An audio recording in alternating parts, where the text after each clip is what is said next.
Come on. Okay. Here we are. Two. Two. Hey, everybody. Welcome to the Santita Jackson Show here on AM 950 Radio, the voice of progressive Minnesota. And so many of you are tuning in from all over the country, indeed, from all over the world, all of our brothers and sisters in Venezuela. I'm sending you so much love. We're going to be doing some stories about that because we are very concerned about what is happening there. We understand that with this leadership, there were at least two Russians on board. What are the implications of that? Yeah. We've got a lot to talk about. But you know what? We need to talk about some things that are a little closer to home. What's happening in the United States? You know, one thing you've got to know is that in politics, politics is just life. You don't know what is going to happen. Yeah, would you? And there is Texas State Representative Ron Reynolds right there. We're so glad that he's here. You know what? I'm going to wait. I'm going to start this again. I'm going to get Ron on. Okay. Ron, we got you. I guess I'm good. Now you all are wearing gray and I'm wearing blue. Don't I look nice and loud? Okay. But I'm not a legislator, so there we go. Hey, I can't hear you. Okay, you want to go out and come back in? Yeah, this is your girl show. Can you hear me now? Okay. He's muted. Okay. Oh, there he goes. He'll go out and he'll come back in. So there's that. I don't think I met him. I don't think he was with the legislators that came up. Well, he'll be a good person for you to know because he's going to head up the Democratic caucus. He's next up to do that. Wow, that's awesome. Someone that you should know. You all should know each other. And so, what city does he represent? Houston. Houston, okay. And he's the first African American elected from his particular area since Reconstruction. So, yeah, well, you know, you're accustomed to trailblazing. You understand that part. Okay. Ron, can you hear us? Can you hear us? Can you see us? I know you can. Maybe you can see us. I don't know. Can you hear us? I can hear you, Santita. You can? Yes. Yay! Yeah. Woo! Okay. Hallelujah. We're going to come up in 20 seconds. Okay. And have you met? Am I too close? No. You're perfect. Okay. Have you met Indiana State Representative Reagan Hatcher? Hi. I have now. I would not have forgotten that name. So well, you can't forget that name. We're going to come up at 5. We're up right now. Hey, everybody. Hey.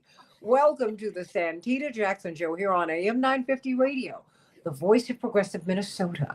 It is a joy to be with you.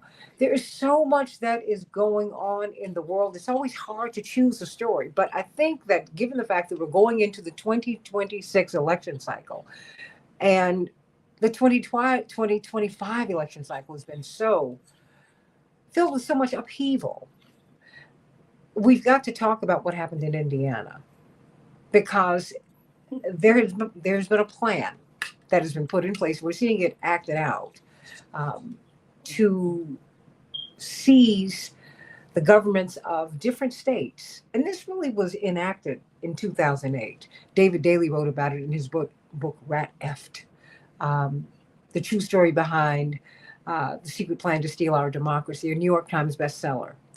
And after President Obama won, the powers that be on the right, because it's not just a party, they just decided that, okay, you can have the presidency, but we're going to seize the states.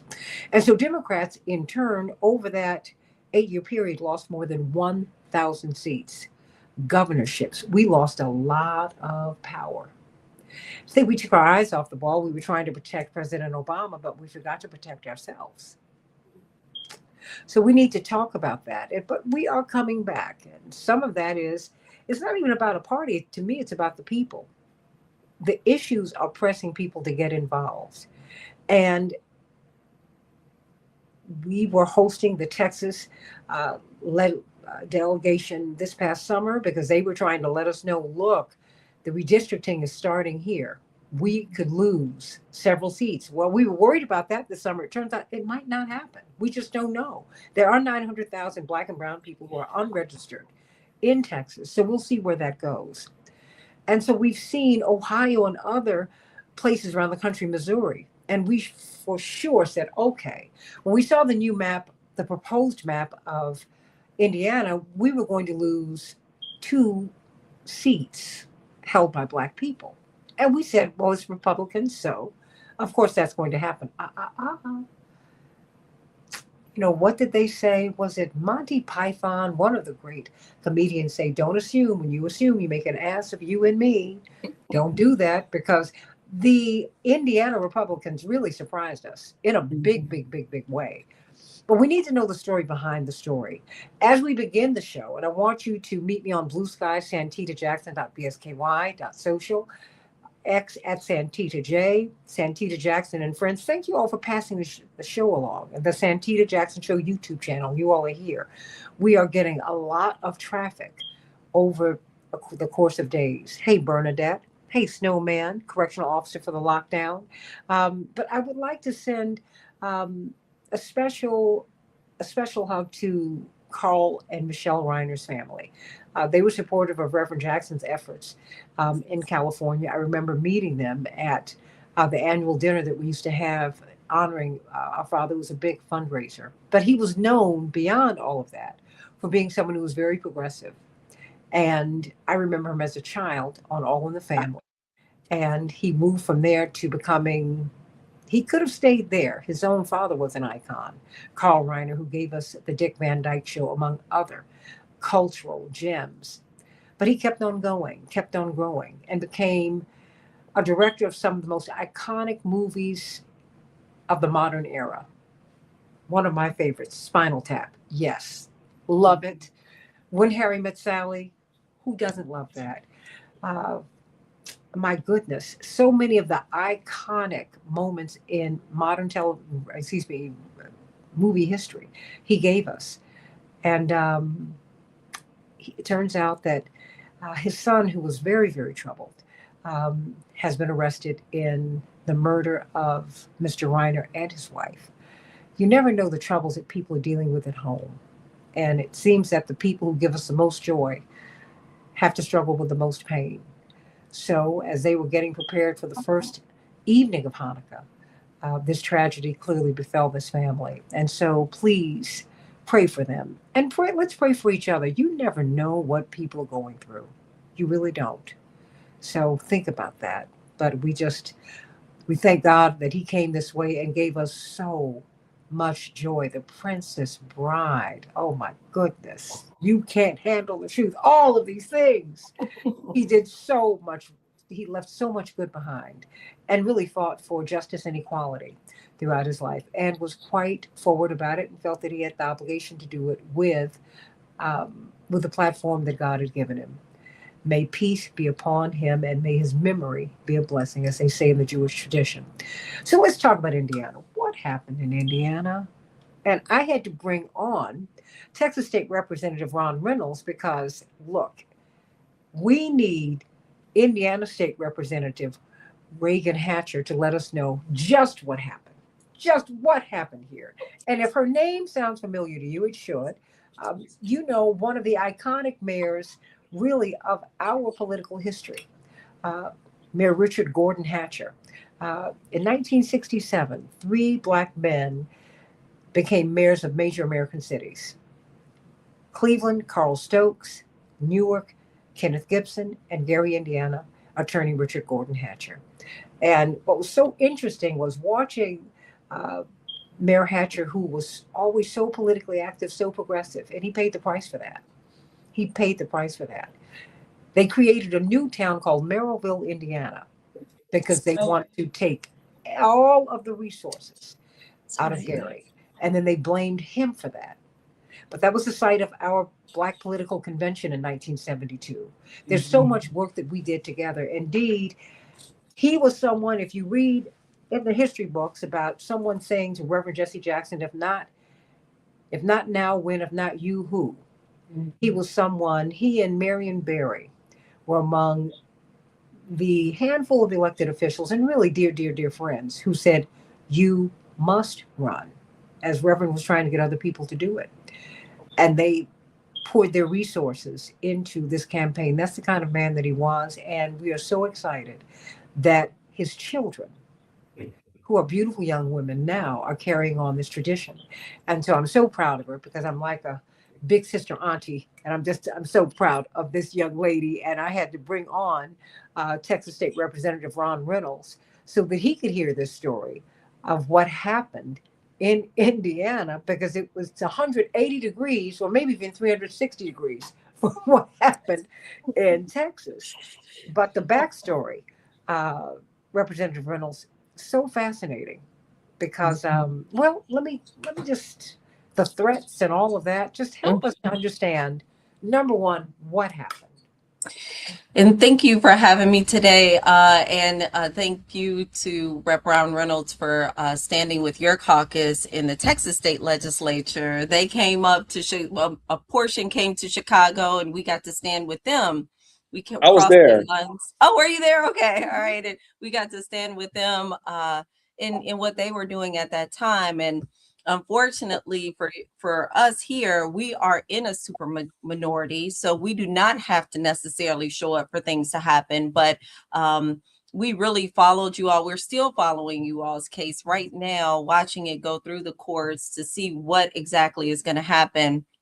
But here in Indiana, as we came in for our organizational day, which is in November of every year, we thought at that time that we were going to come straight into session, because all the talk had been about coming in. We were going to have this special session, and it kind of stopped. And we were wondering, what's happening? I'm on the House side. So on the House side, the votes were clear. They were there to pass this legislation. On the Senate side, though, there was a lot of pushback, even back in October, November. And so that special session got canceled, but we were told to hold our calendars open for the first week of December. And as we got closer and closer, we began to hear those same rumblings. There's the votes in the House, but we don't think they have it in the Senate. And so we did come in on December 5th, the House. And we went forward with our normal process. They actually called us into regular session, not special session. So right now we are technically in session.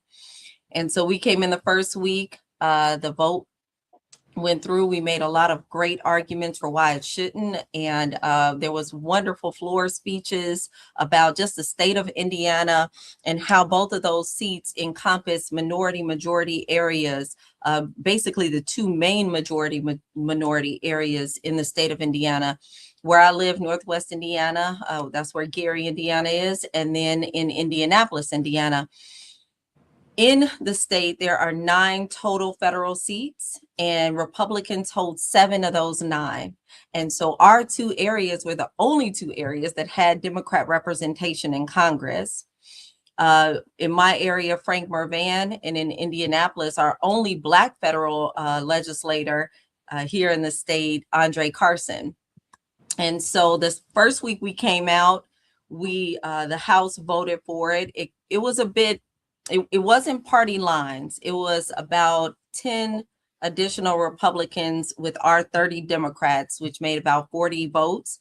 And there were about 60 Republican votes. And then it went over to the Senate. And I came home to Gary and watched the live feed just as everybody else was, and was shocked to see the outcome of the vote, but very pleased. Well, you were shocked. I was shocked. Why were you shocked?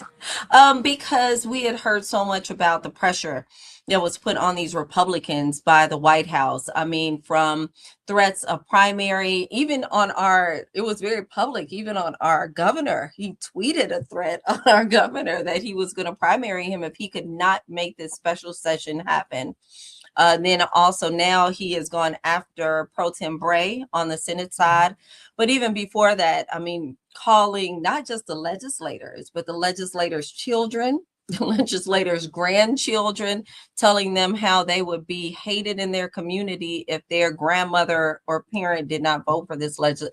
Very just awful tactics. Oh, no. What do you mean called them? What do you mean?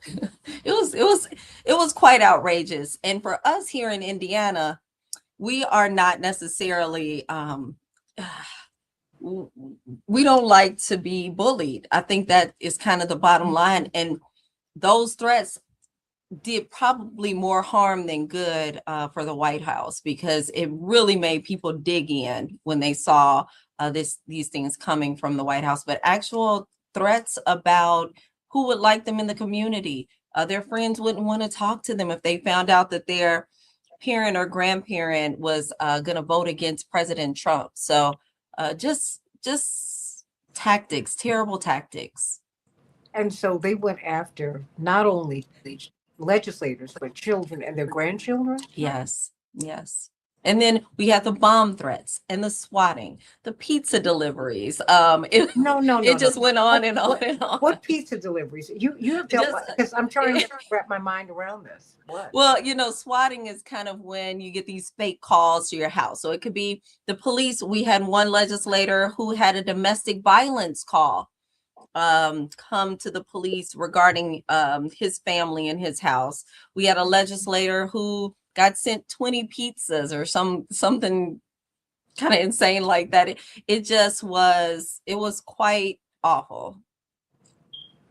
What? And not Democrats, not us. Well, I mean, these were Republican legislators.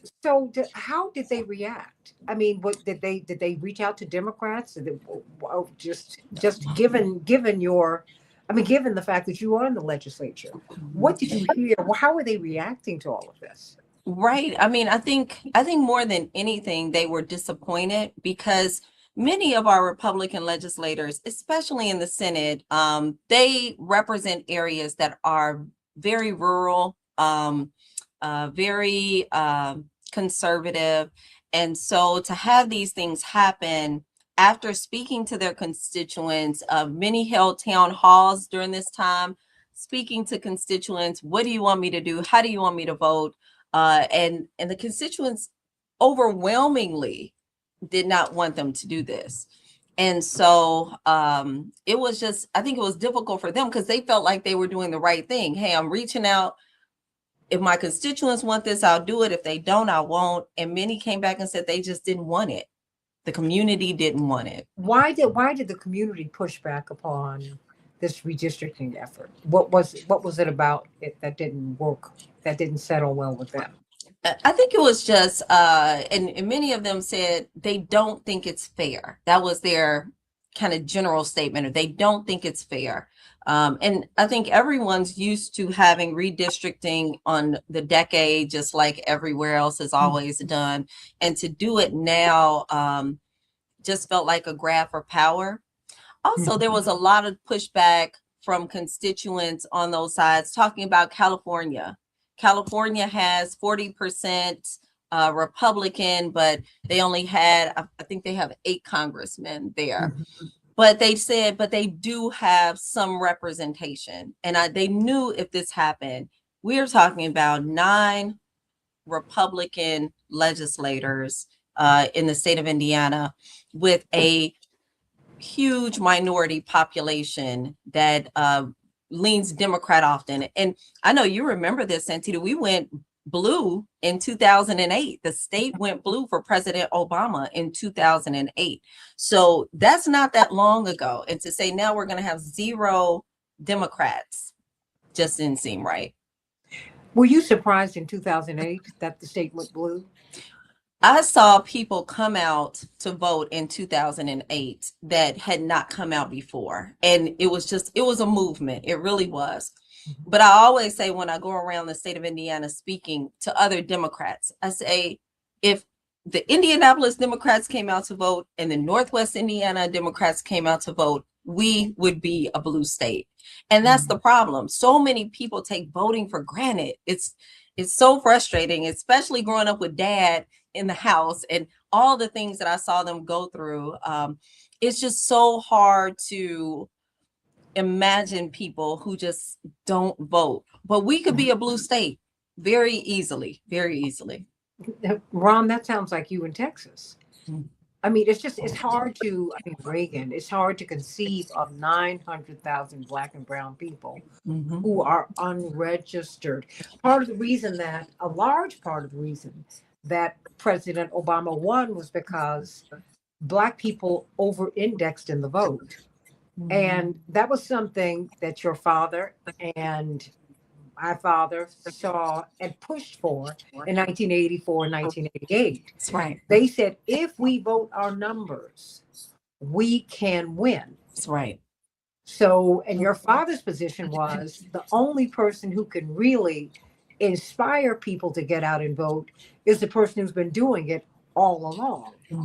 That was part of the reason that he said, you've got to do it. Not to mention the fact that Representative Reynolds, this Black political convention from 1972 that you see a lot of the footage of, where you had Coretta King, Betty Shabazz, Harry Belafonte, and Mary Baraka. I mean, everybody in the world was there.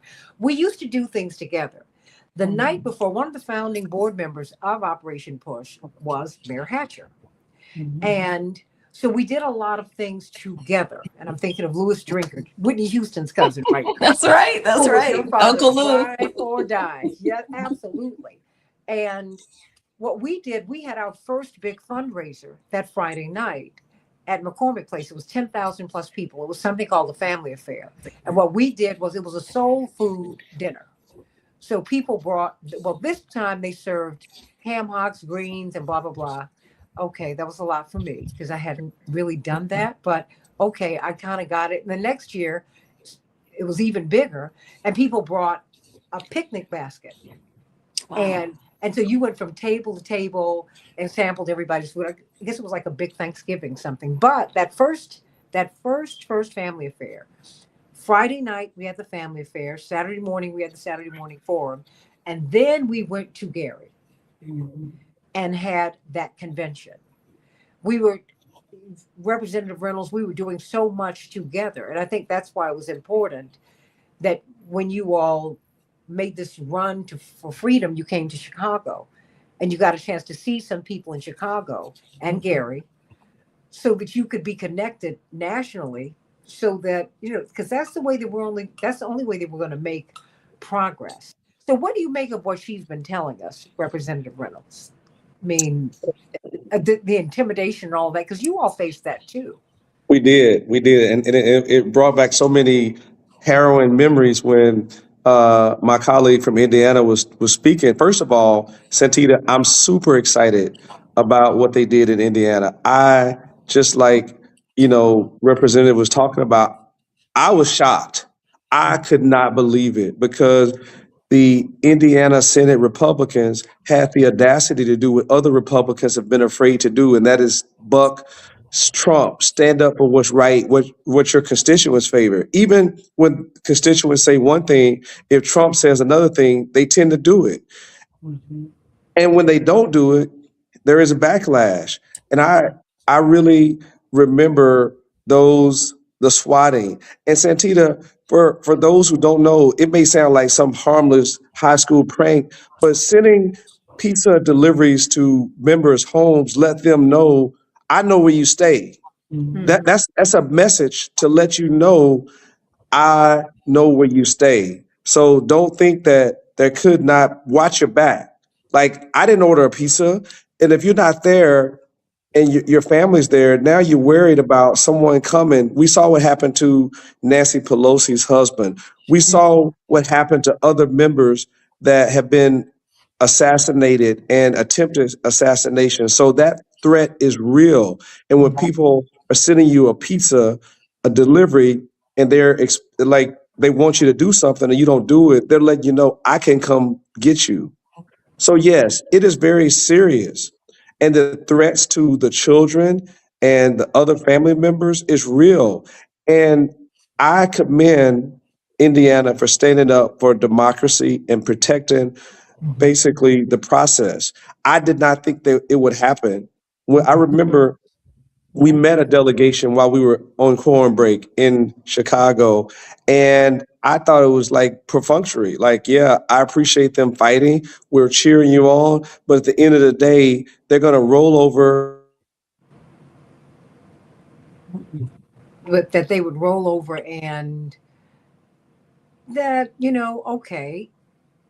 No one expected Republicans to move in this direction, Reagan. That's right. And I think that's why we have to be very careful about painting with such a broad brush. It's true. And that's exactly right. Because on our side, on the House side, it was that way.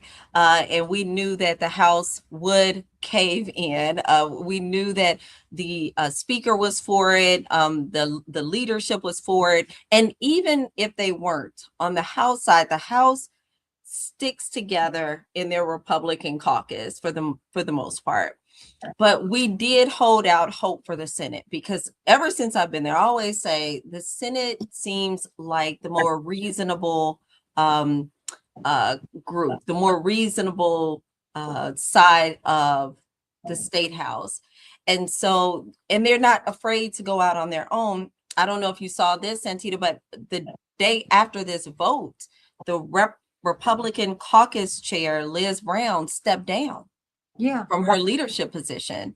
There's 40 Republicans on the Senate side. 21 voted against this after she stood up and railed on why this was the right thing for them to do, and how could they dare not consider not doing this. So she stepped down, and so hopefully we'll see a different leader on the Senate Republican caucus. But why did she take why did she take that stance? Because it was a risk, right? She knew that she was risking something, and maybe her position. Why did she do it? I think she thought that the Republicans were going to follow her blindly, just as she was following President Trump blindly. And so I think she thought that. But now you have the vote. You see that the majority of the Republican caucus voted against her position as the caucus chair. You know, I'm maybe the next move was to vote her out. You know, we'll never know that answer, but she stepped down the day after. But this is yes, Santita, please. Yeah. I think I had lost my signal, but what I wanted Yes, you to have. say, Yeah. I wanted to emphasize was this. This should be a model for other states and other Republicans to go with your constituents, go with your conviction. That is what statesman leadership looks like. I got to commend those Senate Republicans for standing up against the bully, against the authoritarian MAGA regime, and doing what's best for their state. That is refreshing. And I hope that other states will take notice. And finally, maybe this is what America needs, that kind of bold leadership to say, hey, you can stand up and be principled and be Republican, but you don't have to fall on the sword for President Trump. And what's best for him, you can do what's best for you and your home state. I hope other Republicans will look at it. Was a model that I think can be replicated because it takes courage and discipline and resolve. They did what others hadn't, quite frankly, done anywhere else. In Texas, they capitulated. They bended at the knee to President Trump, even when they're privately telling me, I know this isn't right, but I have to do it because they're afraid of the primary. They're afraid of someone coming to their right, and they're afraid to do what's best for the state, even though they know that it's wrong. They're more afraid of President Trump and what he may put on his Truth Social or how he may come after them. So yes, hats off to them.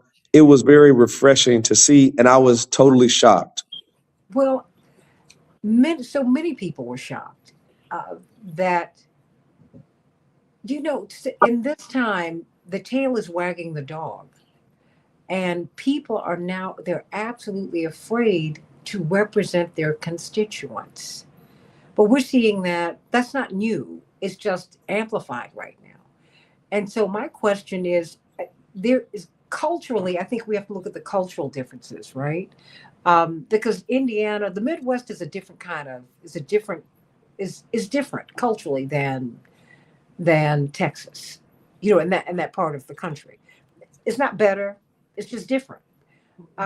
Remember Mike Pence? I think my brother, Congressman Jonathan Jackson, made the point yesterday, Reagan. He said, remember, Mike Pence comes from Indiana. That's right. And this is someone who opposed his boss on January 6th, 2021. And while they had a hangman's noose outside of the Capitol waiting for him, there is video of him being moved through the Capitol because these people were coming to look for him. And in that moment, he did not know, and I know this, he didn't know if he could trust his own security team. Because remember, that's COVID. Everything was about to be shut down. The Capitol was closed. Remember, they had stopped giving tours, except for the day before. So when you have all of that, the Capitol Police were not really, they were not present in huge numbers that day. There was just a lot going on. And yet he didn't move. So there's something that's a little different. And I'm wondering, with that cultural difference and with the president's falling poll numbers, do you think, Reagan, that had anything to do with this? I think that Indiana, and I said before, I used the word bullied. Nobody likes that. Trump had made some derogatory comments about children with special needs. One of our Republican legislator had a child with special needs and took direct offense to that. I just don't think they were asked. They said, no, we're not going to do it. And they expected the White House to respect their decision based on their community and their constituents. And what they learned was that the White House did not care about their community or their constituents. All they cared about was that vote. And I think it turned them off. I think it made them upset. And I suspect not only did he lose his vote, but I suspect he probably lost some supporters as well in this process. Do you think that is, I'm asking both of you, first you, Reagan, and then you, Representative Reynolds, do you think that that has national implications? Do you think that other states looked at Indiana and said, wait a minute, I don't like that? I hope so. I hope that's what happened. But even more than that, I hope everyone, all the agencies, the law firms that kind of bow down, the stores that have removed DEI programs and the progress that we're trying to go back to from which we came. I hope that everyone who is making these moves out of fear of Donald Trump sees that he can be, pushback is real. You can push back against these things and do it in a way that doesn't necessarily single one person out, but do it collectively. All the Republicans, or many of the Republicans, do not agree with the way that President Trump operates. However, many of they're not standing together. They're not standing strong. And I think if we started doing that, I hope Indiana is the first of many to do this.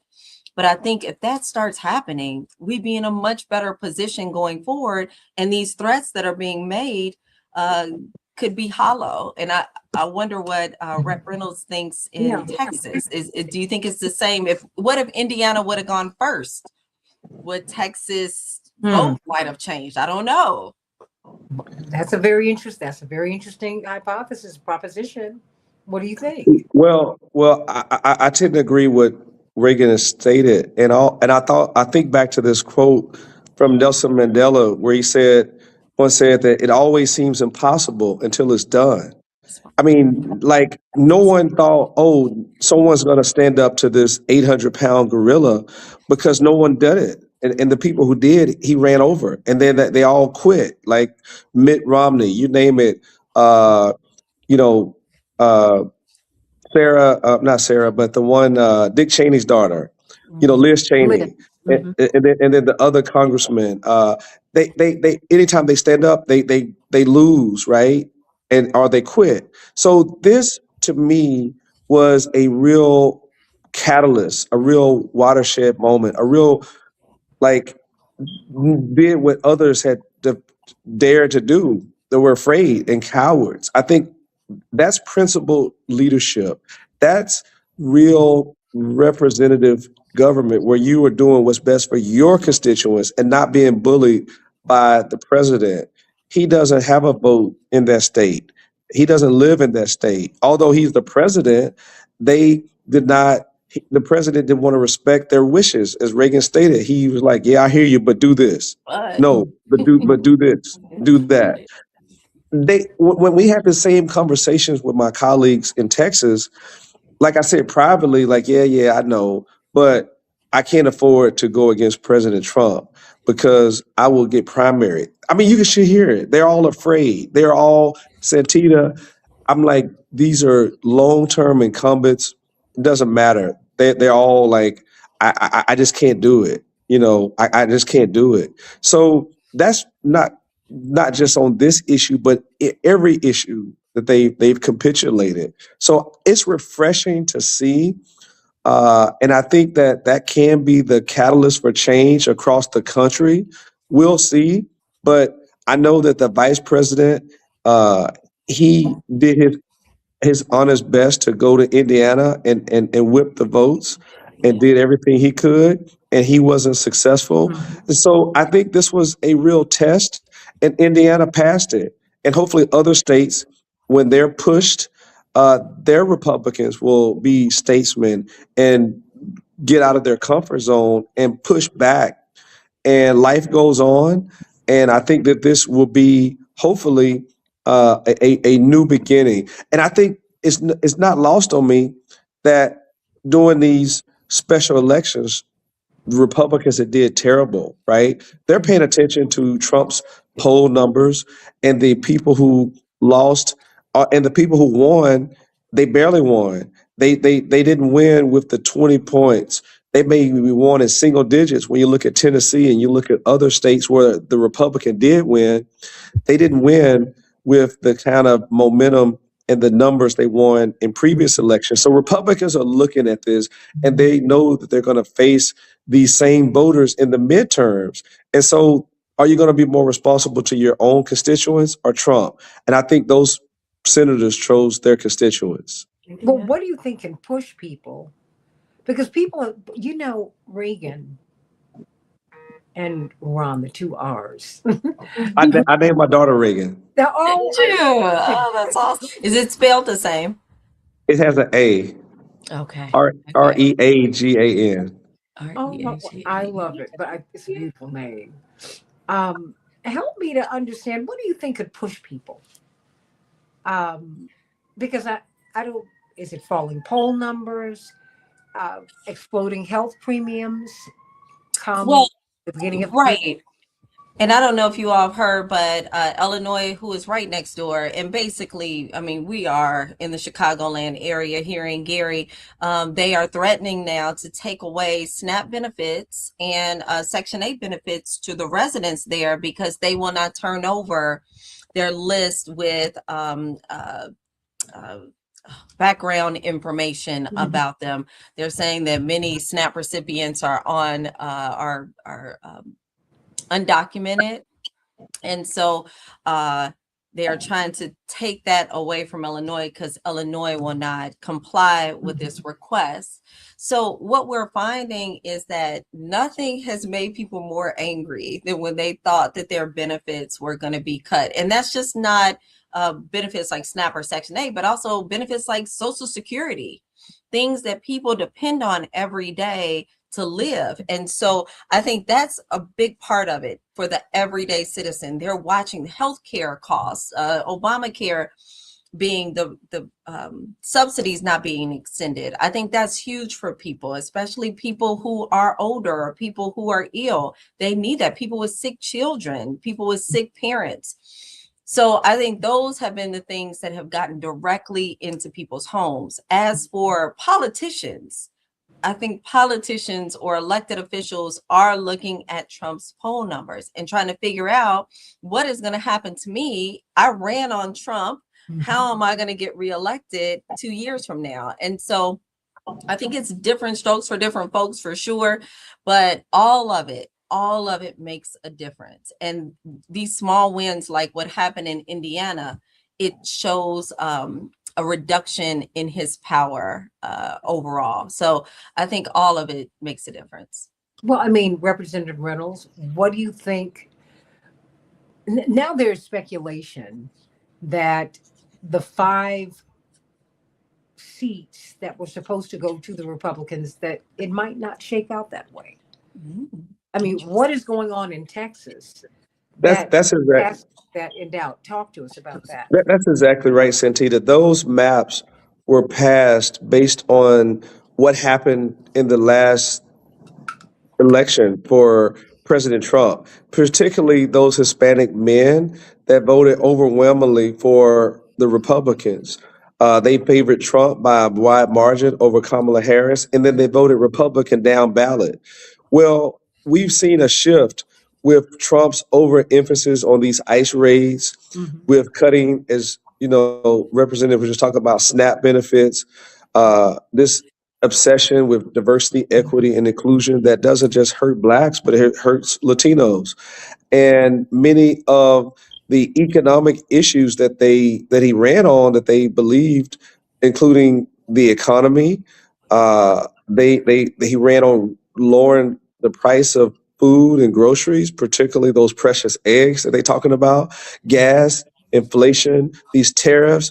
I mean, other words, all the things that he ran on, he didn't deliver. And these Latinos are saying, wait a minute, we thought that we were going to benefit from these economic policies, that there are going to be more jobs and more well-paying jobs, and they're not. Instead, there's more focus on deportations. There's cruelty when it comes to these ICE raids. There's been cruelty when it comes to going after healthcare and trying to end, the Affordable Care Act. So there's not seeing the fruits of the Trump administration, and now these same people that they were relying on when they drew these lines are likely to not vote Republican. And so those are the dangers when they overplay their hand based on what they thought was baked in the cake. Many of uh, these policies now are coming back to bite them. There's been nothing that they're really excited about in Texas that Trump has done. And his brand is definitely not good in Texas at all. I mean, you talk about independents, they're running away from him. Moderate Republicans are running away from him. He still has his core MAGA base, but that's not enough to win a general election. That helps you in a primary. But when you get into a general election where you have basically a purple state that has been basically not voting, if you get an energized base, like what we believe Congresswoman Jasmine Crockett is, she's our Democratic nominee or someone like that, you're talking about a strong vote from young people, that Mamdani effect in New York. Those are the kind of things that I think that Republicans didn't think about when they drew these maps. I do believe that they'll win some of those five, but they're not going to, I don't believe they're going to run the table. They may run the risk of winning 2 to 3 of them, which for them, that'll be a loss because of what happened in California and what they were already baking in the cake, that they were going to get Indiana Mhm. and other states. So those things were already baked in their cake, like, oh, +5 in Texas, +2 in Indiana, plus this and that. So yeah, Santita, the game has really changed. And I think that many Americans are now paying attention, and they're voting their pocketbook, and they're saying, hey, this illusion of we're going to have what Trump said, you're going to get tired of all the winning. People aren't seeing any winning right now. They're seeing a lot of losing, and the losers are the American people. The winners are the billionaires and the very wealthy and the well off. The minorities, African Americans, Hispanics, Muslims, women, they have been on the chopping blocks, and so I think that is probably a part of the thing that they didn't factor in when they did that redistricting. Well,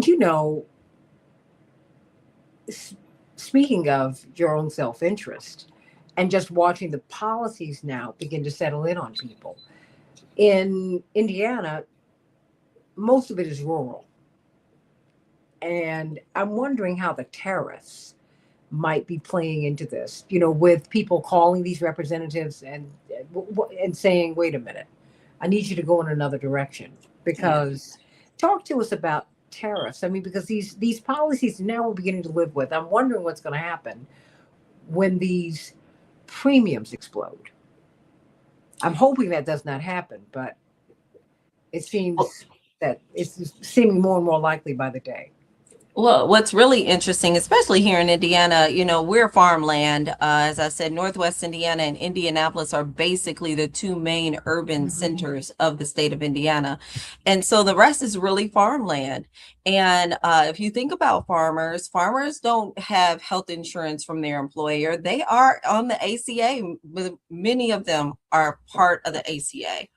And so not only are they seeing the tariffs come, so they can't necessarily sell their product, whatever it is, corn, soybean, whatever, they can't sell it because now it's too expensive to sell, but also they're seeing their health insurance premiums go up. And so, I predicted a couple of years ago, and this was before Trump, that farmers were going to go Democrat because in Indiana, we are one of the few states in this whole area that we do not have legalized marijuana. And it was a big deal here because the farmers want to grow it. They want to grow it and they want to be able to sell it. And so they came and they said, hey, they want to grow it here. It's a huge market and they're losing. It is. The hemp market is huge. They're losing to Michigan, Ohio, Illinois, all these states around us where it's legalized. And so they said, hey, don't let people use it here, but at least let us grow it here and sell it here. And they would not go for it. They would not go for it. And so I predicted a couple years ago that these farmers were going to revolt against the Republican Party here in the state. But with what's happening today, with Trump bullying people here, they don't like that. Then, of course, like I said, many of them utilize the ACA for their health care, for their families' health care, as they sow and grow things. And now the tariffs on top of that have just, I don't know what will happen, but I suspect that Trump, with this move, with the ACA move, and with the move on tariffs, he has to be alienating farmers everywhere. Well, have you felt a change in the mood in the state since the vote? I mean, I'm in Gary, Indiana. So I'm here in Northwest Indiana, where we're about 80% African American. Our attitude towards the Trump administration has not necessarily changed. We're kind of like, yeah, we knew he would do this kind of thing. This is what we are expecting. I think that there's a lot of Republicans here that would not have expected him to start threatening them with primaries or with other ways to hurt them, their electability. So I think we're not very surprised, but I think there are people in Indiana that are very surprised that he would come after them. I mean, are you surprised, Representative Reynolds? I mean, and where do we go from here? I mean, now that we've had Texas, we've had California, we've had Indiana, we've had Mamdani. I mean, it just seems like, I'm not going to say that we're all over the place. I think we've had the No Kings rally. They said at least 7 million people came out. I just get the sense that there is a lot going on, and the people, the electorate, it's getting more and more engaged. I get the sense of that too, Santita. Especially at first, I was like, man, there's so much apathy. People are just beat up. They're shock and awe because of all these executive orders that are ending so many programs that have benefited people, or rolling back, basically trying to abolish the Department of Education, rolling back with the diversity, equity, and inclusion initiatives, trying to cancel Pell Grants, and just this and that. It just seemed like overwhelming. Like, my God. I think people are now saying, you know what? We can fight. We can push back. We're not going to be, we're not going to lay over and just die. We're going to push back and stand up. And I think now we're starting to see some of the fruit of it. I mean, look at what happened in Indiana. Look at what happened in California. I think that is awakening the sleeping giants, right? That's awakening, and it's a catalyst. When people see others doing it, they say, "We guess what? We can do it too." So it doesn't just impact Indiana when they push back. when we broke quorum, that just didn't impact Texas. That was the catalyst for, California to take action. Then now you see other. Mhm.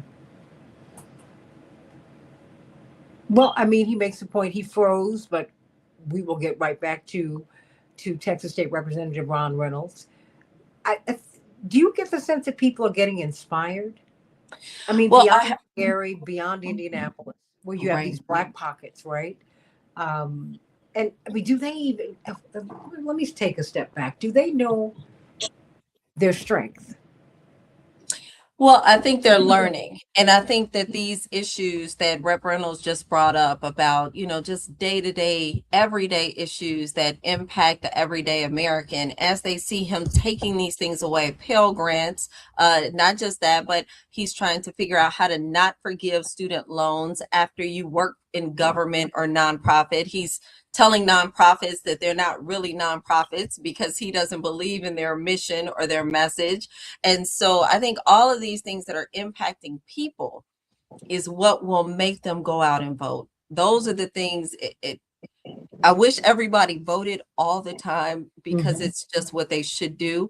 But if it takes this kind of these issues to bring them out, I'm happy that they're considering voting where maybe they would not have before. I'm Well, glad and, the status quo is being broken because that helps Mhm. people to see the power in their vote. Because you all are both in areas. I mean, uh, what did Rodney Ellis, the commissioner, Texas Harris County commissioner, he said, we are. What did he say of Texas? We're a blue state that don't vote, Mhm. We are. and you We pretty really much are. said the same thing, It Representative is. Pat. It's true. It's true. Okay, so just I've got about 4 or 5 minutes left here. What's the plan? Because Reverend said in '83, you all are little Davids, and you got all these rocks just lying around, and the rocks that are lying around are your vote. Yeah. And if you vote your numbers, you can change things. And at the height of the Reagan Revolution, uh, we reclaimed through the efforts of the Rainbow, quite frankly, the Senate, Mhm. which kept a right wing Supreme Court at bay for 10 or 15 years. So, I mean, just going forward, I mean, what do you see going forward, Reagan? Well, I think it's just exactly what we've been talking about on your show today. It is about people. And this is the first time that we've seen a president go against poor and minorities so hard in a way that says, no, you don't need SNAP benefits. No, you don't need Section 8 assistance. No, you don't need your health care to be subsidy because you should be able to do those things on your own. And then you see all these people, and I think his intention was to hurt minority communities. I really believe that was the intention. But what happened was he's hurting these rural areas with low income farmers, low income workers that work on these farms. Those are the people who are also taking advantage of these programs in a much larger number than minorities do. And so, in his effort to kill DEI, to stop our ability to say, okay, yes, we're a minority in America that has a long history of issues that are negative, that have put us in a negative light in this country, and we deserve some assistance for that. Instead of him saying, yes, I understand that history, I understand the history of America and of this world, he said instead, no, those things didn't do anything. You all should be able to be okay without any of these DEI or other programs that, like you said, not only helps minorities, but it helps women. Women, just out of all the things that you do not want to hurt is women as the president. And so he has just done everything to put Democrats in a position to say, yes, we are going to come out and vote. We know Indiana can be blue. We know Texas can be blue. We're going to come out and vote, and we're going to show you all how much we appreciate the support of Democrat presidents in our country? Well, Representative Ron Reynolds, I got 1 minute for you. Oh, sorry. Look, Um, look. we're gonna, yes, please. Look, my colleague from Indiana was spot on, and I couldn't agree more. And President Trump is giving so much opportunities for Democrats in terms of low hanging fruit because of all of the policies that are impacting not just black and brown people, but women, white people. There's so many rural Americans from all over the country that are being their lives are being destroyed and turned upside down. You're cutting out Job Corps and so many other programs, and then you're messing with people's health care. And then you talk about out of pocket costs for healthcare. It's just outrageous. So the social safety net, if people vote their pocketbooks and their interests, President Trump is not helping them. So it's going to hurt other Republicans because the brand, just like Democrats had a branding issue before, Republicans, we're seeing that shift to the Republicans because of Trump's unpopular policy. So I think that Trump has given Democrats a real platform to run on and capture those middle class Americans back that, quite frankly, a lot of them went and voted for Trump over Kamala Harris. Well, I tell you what, it's really, I can tell you, everybody, beyond the power, not beyond the party, it's the people. You have the power. And even if someone you don't want gets in office, you have got to know that they represent you. And you have the power to push them. And you need to do that because you need to get, no matter who is in office, you need to get what you need. Even if you don't get who you want, always get what you need. That's politics, everybody. That's politics. I'm looking for great things from you, Indiana State Representative Reagan Hatcher. Thank You have you. some great shoulders. You and your father and your mother, her Thank mother, you. tremendous educator, and of course Texas State Representative Ron Reynolds. Coming up, everybody, we are talking about with one of the authors of the report from Roots Action, the Democratic autopsy. What happened? What happened?